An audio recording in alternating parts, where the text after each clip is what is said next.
Hello and welcome to World News on the Hour here on TVP World with me, Hashim Kumar. Russia has carried out a record-breaking attack on Ukraine overnight, launching 273 Shahed drones, including strikes on the capital, Kyiv. As a result of the attack, one person was killed in the Kyiv region and several others were injured, including a 4-year-old child, according to the Kyiv military administration. The strikes damaged civilian infrastructure, including private homes and vehicles. Russian forces that night also targeted the Dnipro and Donetsk regions.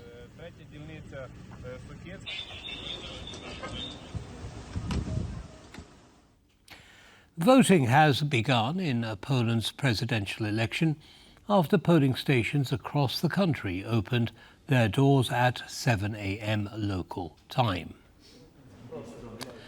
Nearly 29 million Poles are eligible to cast their vote. The ballot papers include the names of 13 candidates. An electoral silence began at midnight on Friday and will remain in effect until the last polling station closes at 9 p.m. on Sunday.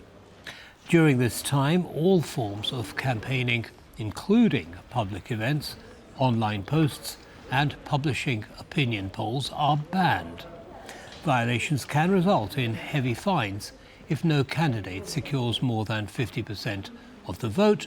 The race will go to a runoff round between the top two contenders on June the 1st.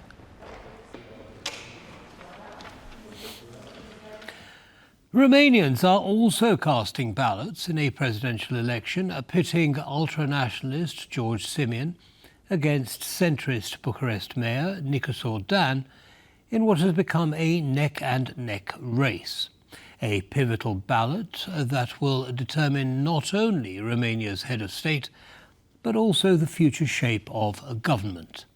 Our Balkans correspondent, Pavel Chaskovsky, is on site in Bucharest. Hello, Pavel. So, what's the latest for us? Well, Ashim, voters' turnout is expected to be the name of the game in today's runoff of presidential elections in Romania, a runoff in which George Simion is facing Nicușor Dan, as you rightly mentioned. George Simion, the leader of the right-wing Our Party, who took part in the presidential elections half a year ago, the elections that were cancelled by the Constitutional Court, and he returned for the rerun and won the first round by a landslide, securing twice the votes of second Nicușor Dan. Today, Simion has already cast his ballot, and I'd like you to listen to what he had to say upon doing so.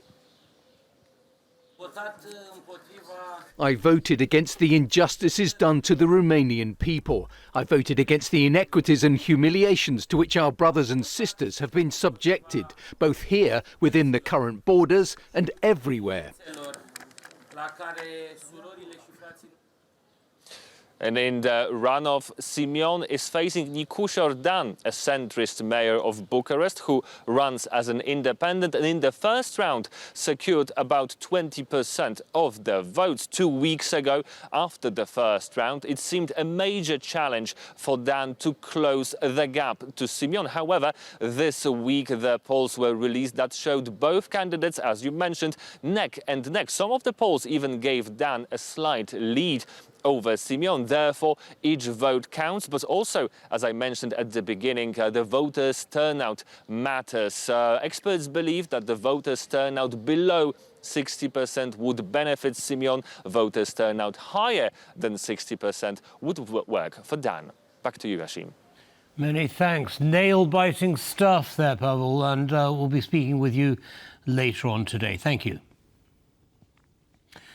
Robert Francis Prevost, now Pope Leo XIV, will officially begin his reign as the head of the Catholic Church later today with a ceremonial mass in St. Peter's Square.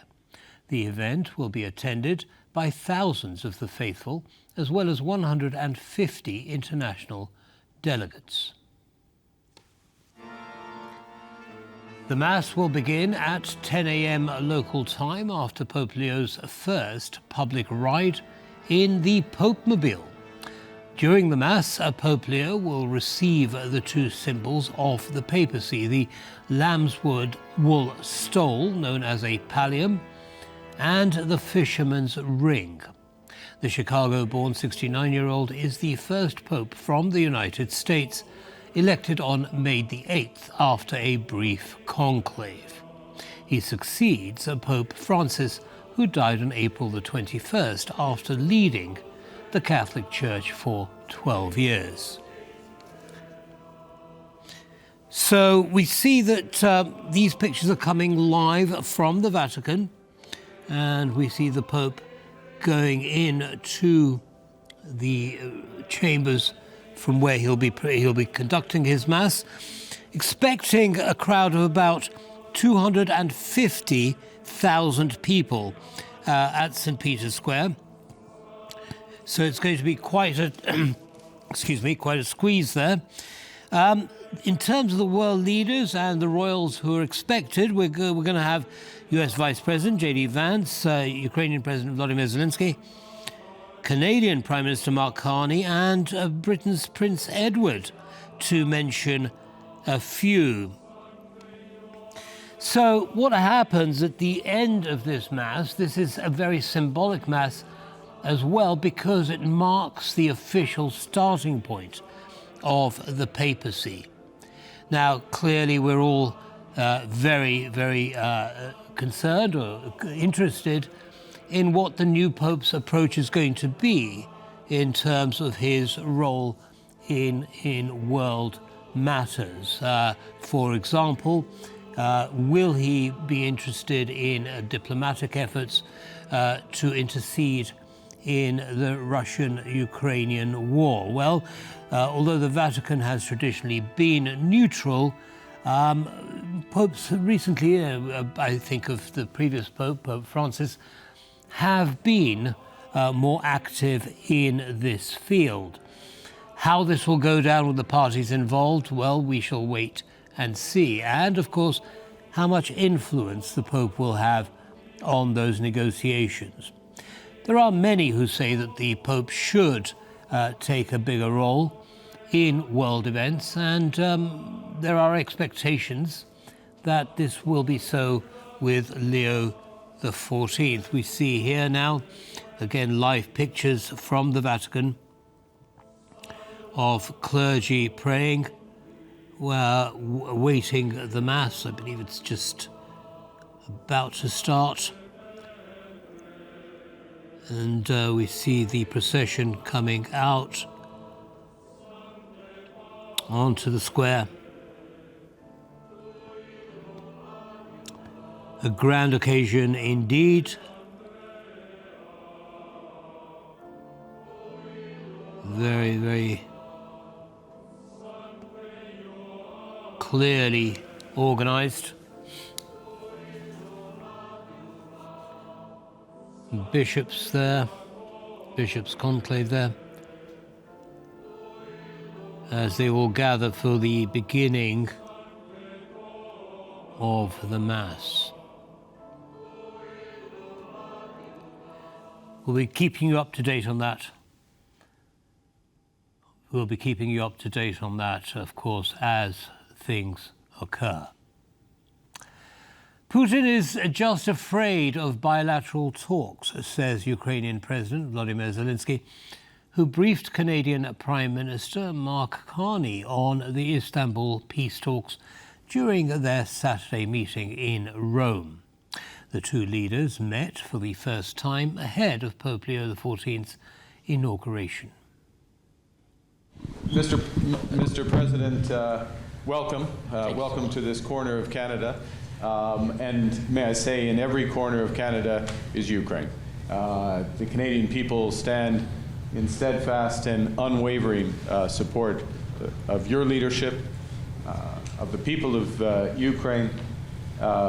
We admire what you're doing. We admire your commitment to peace, as you've demonstrated again this week, and we underscore that there can be no peace without the full support and participation of Ukraine, and that you have our absolute support. I want to thank for, as you 100% rightly said, about Canadian people unwavering support from the very beginning of this war. We are thankful to your people, and of course I want to share with you some brief about our peace talks in Turkey. Yes. I think that it's important. It's important when two sides want to finish the war, and we really waited for Putin, and he didn't come. We think that he's afraid of bilateral, just direct talks. But anyway, I think that the decision of exchanging of prisoners, war prisoners, very important. 1,000 people, it's a lot, and I hope we will get this result. And of course, we have to make more pressure on Russia, on Putin, to really to make peace as quick as possible. And of course, unconditional ceasefire is very, very important, and that's why we need to pressure on him, more pressure, more sanctions. We are thankful to your packages of sanctions and the European leaders, and of course, the United States of America. And I want to discuss it, and your presidency in G7. Yes. All these things are very, very important. Germany's Chancellor Friedrich Merz says the EU will ramp up pressure on Russia to end the war in Ukraine by drawing up fresh sanctions at its meeting next week. Merz was speaking on Saturday during a meeting with Italian Prime Minister Giorgia Meloni in Rome. His comments come after talks on Friday between Ukraine and Russia ended without agreement on a 30-day ceasefire. Die gestrigen Gespräche in Istanbul. Talks in Istanbul fell short of our expectations despite the maximally constructive attitude of the Ukrainian negotiators. At least the delegations were able to agree an exchange of prisoners, but Russia has so far refused to accept the demand for a comprehensive and unconditional ceasefire. President Putin himself was not prepared to come to Turkey. His troops are continuing their attacks today with undiminished vigour. We will therefore continue to increase the pressure on Russia. On Tuesday, we want to bring the 17th sanctions package into force in the European Union. Among other things, this will target the so-called shadow fleet in the Baltic Sea. The Commission is already working on further proposals. I support the Commission's proposal to start work on European measures against the Nord Stream 2 pipelines, for example. Austria's JJ has won the 2025 Eurovision Song Contest with his operatic techno ballad Wasted Love. A nail-biting vote saw the trophy go to Austria after the audience poll pushed Israel off the top spot.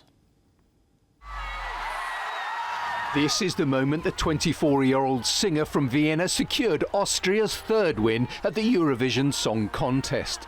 He said it was a dream come true. I was like, okay, it's just 100 points to win. And then they said 100 plus, and I was like, ah!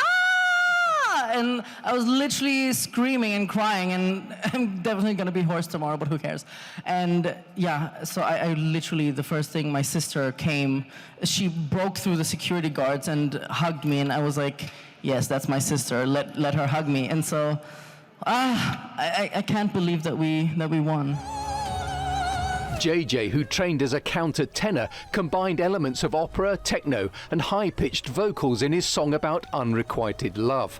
He won the hearts of the professional juries and telephone voters, amassing 436 points. Israel's Yuval Raphael placed second with New Day Will Rise, while the quirky espresso macchiato by Estonia's Tommy Cash came third. Poland's Justyna Steczkowska came in 14th with her Gaia. She received only 17 points from the jury, 5 of which came from Australia's panel. The audiences were much kinder to Stechkovska, with a cumulative vote from across 36 countries awarding her 139 points, making a total of 156 points.